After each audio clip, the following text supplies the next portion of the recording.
The following is a presentation of the Belly Up Sports Media Network. You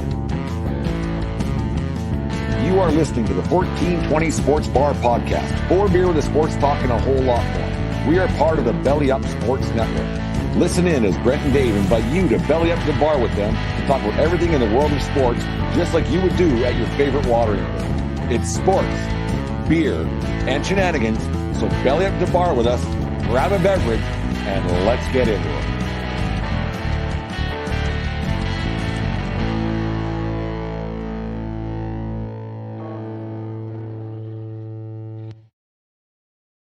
Sports Bar Podcast, 4 beer with sports talking a whole lot more. Dave, the Major League Baseball season, it's a third of the way in, just over a third now, actually.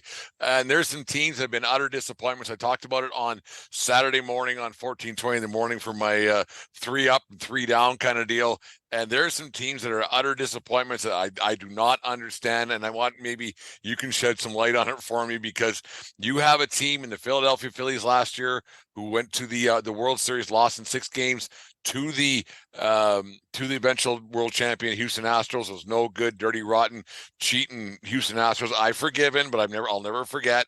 And then they won it fair and square last year. They won it fair and square last year, but doesn't take away from the 2017 thing. But anyways, we'll talk about that another day.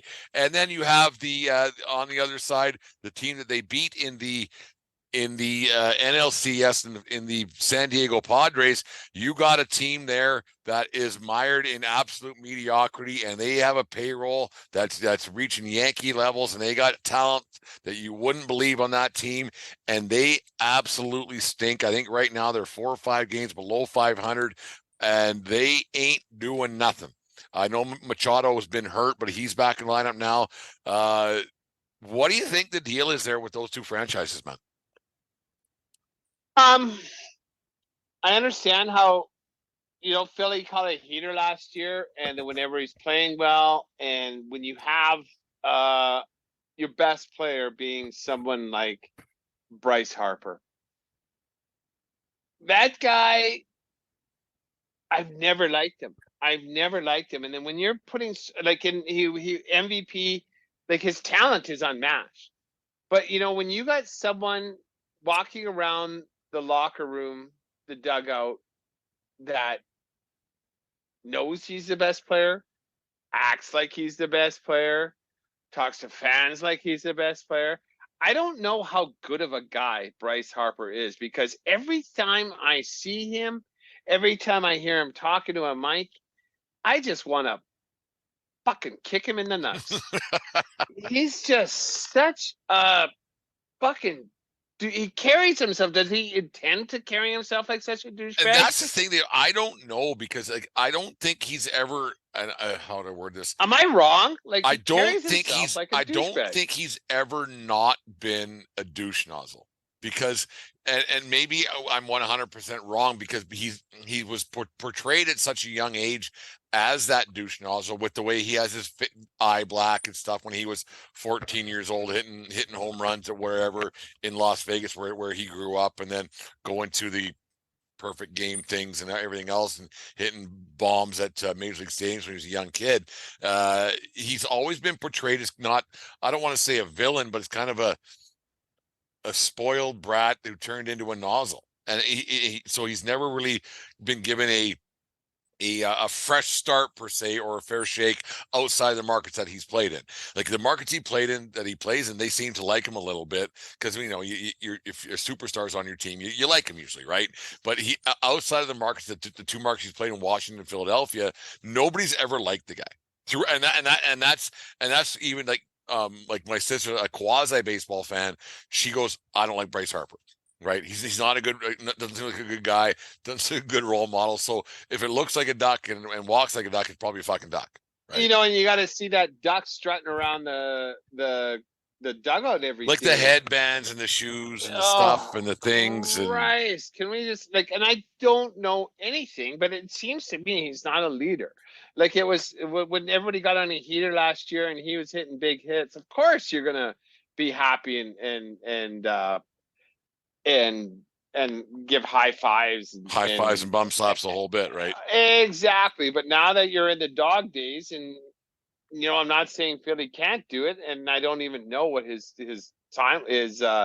His line is right now, how he's hitting or what have you. I know he did have the off season Tommy John, and that's why he couldn't play in the field last year.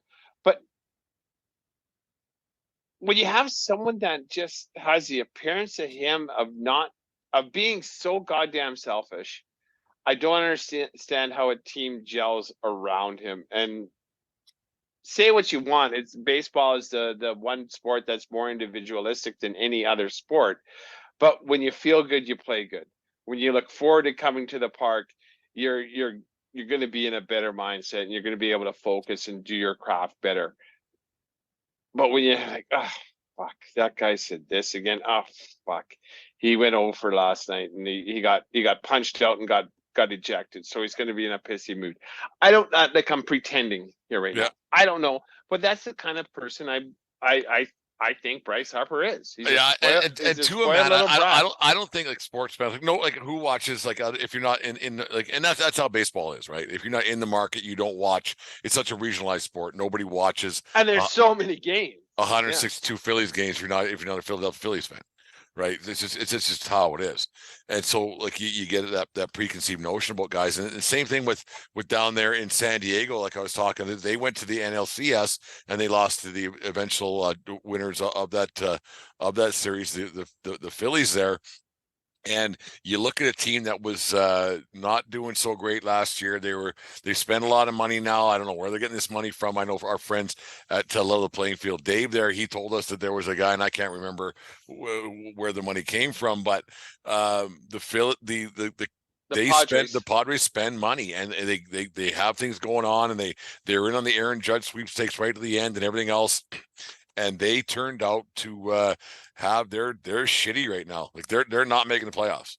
Like they got to go on one hell of a heater. And I will 100% blame this on one person and one person only. And I could be wrong. And but I think Fernando Tatis Jr. is a headache. And I guarantee you that the Padres brass is regretting that contract they signed that guy to. I guarantee it. 100%, because I think this is year one of that contract, because they signed that deal when he still had 1 year left. Something like that, yeah. So you got year 1 or 2, but it's early in that deal. Yeah. And then you have the audacity when we signed, go back to that episode. I pretended to be the GM, and I pretended to say what I would say to him to his face. Yep. Like, we put this much faith and trust in you to be the face of our franchise for 10 years. And this is what you do to us. So how does, the Padres made the playoffs without him last year, and did all right. They didn't obviously make it to the World Series, but they lost to the Phillies. They're 2 games away or 1 game away. Yeah, exactly. Like they won a series without him, and now they got him back. And then we did this without you last year, punk, big name, big league. Like, and your face used to be on the side of the building, but now it's not. Now it's Machado. Now it's whoever. Juan Soto and everything else. Like, yeah, it ain't no more, buddy. So now you're in a situation there in San Diego where you could they might end up losing Juan Soto because he's a Boras client. His contract's up this year. They got Soto from Washington last year, and on it goes. And Boras clients don't usually re-sign during the season because they want to boost their contracts and everything else and get their stats up. So you wonder if in a couple of weeks now, that if the San Diego Padres don't have an improvement in their season, is Soto gone, and all the money they spent on these is just another fucking waste. And I can honestly that that Tatis Jr. guy, man, he's just a cancer. Like Machado's a bit of a nozzle himself. Maybe that's just me being old man get off my porch kind of guy, but not he's not a nozzle like but Harper. But there's so many on that San Diego team, it seems to me there's so many attitudes that just aren't gelling, and they have a bunch of guys like Blake Snell's an idiot, and Machado's got his issues, and Soto's a bit arrogant because he said today he basically said I'm hitting well, it's not my problem is what he said today, so I'm doing my job. Ask those guys. Well, that's not who's the leader in that room? And if the leader in that room is Fernando Tatis Jr., you are never winning anything. The Padres are always Padre, apparently. Because I'll even say this, when Tatis got his suspension last year. That might have been the bonding effect that pulled the team together. Yeah. Let's show them we can do it without him. Let's show them that And they did. that this isn't going to They wreck. didn't win a And World now, Series, but they now went, is, you know. But what do you say? Like, when your unifying factor, the fact he was gone, you didn't have to listen to him yipping or yapping anymore. And now you're a better team. And now the highest paid guy, the face of the franchise, that ownership decided, the locker room didn't decide that. And now he's back like, I would love to be there. I would like, the Hard Knocks, or like the day that a suspended player's first day back in the locker room. Like, what do you say? Like, is it like all hugs and kisses, or is it like crickets when he walks by? I'd like to see the split frame, the day he got suspended, and then the day that he got brought back, right? Yeah. Because you'd be like, fucking idiot, Jesus fucking that, and then bring him back. It's like, oh, that fucking idiot's back. Like, because when you're suspended, it's not like you're banned from all facilities. It's not like you can go and address a team unless it's at Applebee's or something like that. And I don't know. So I would love to be the fly. Like, those are the conversations that I want. Like, sorry guys. Like, hey, I'm back. Hey. Like, does someone take a shit in his shoes in the locker room? Like, because everybody has their stall, right? Someone pissed in his shoes or gave him an apple juice, or that was suspect. And it's but crazy. He in his jock, like, I don't know. Like, here, try these drugs, you donkey. Yeah, just go away. Like, you're not helping. And it's got to be tough to come back as an athlete. Like we talked in the other segments tonight, how Alek Manoah was the cream of the crop and had everything going for him, and then this Fernando Tatis Jr. Everybody was talking about how great he was, and then he got relegated to the fucking penal league last year. You just, like, how it must be a bit of a kick in the nuts for them too, for their egos a little bit, for his ego to, okay, this team, like on paper, you would think the San Diego Padres would have been better with him. Yeah, with him, right? And then now they're worse with him, so he must be thinking, do you think he ever does the Costanza? Maybe it is me. It is me. It's not you. It's me. No, not a chance. I don't know. I think he's too young. I think he's too young. Like he's only 23, 24. He's not very old. And to just be, he's obviously stupid as a sack of hammers. He'd get pinched for steroids, and now every accomplishment, like